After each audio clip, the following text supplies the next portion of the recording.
The first challenge was to reach number one. The second one, which is a completely different one, is to stay number one.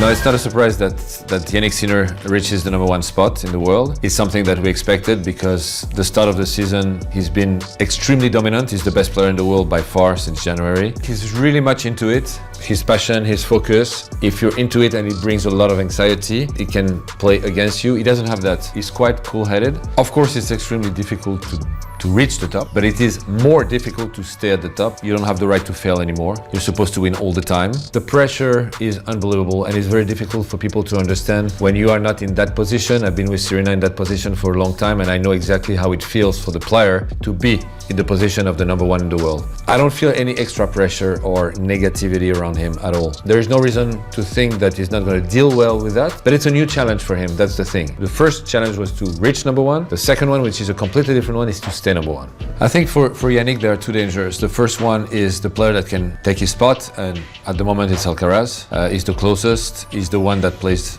probably the best tennis besides him. And the second danger is the other guys that are lower ranked but can beat him. It's going to be more difficult for him to beat, in a way, players that are maybe not as good yet as Carlos, but that can play unbelievable tennis. The fact that their ranking is lower puts extra pressure on him. I mean, when you're number one, you don't want to lose to a guy who's 10, 15 in the world, but those guys, some of them are very dangerous, so they can beat him. And when he's going to play them, he's going to feel extra pressure because he's really not supposed to lose against them. He's not supposed to lose against Alcaraz if he's number one, but you know, people will understand. Alcaraz is very close in terms of level, in terms of ranking.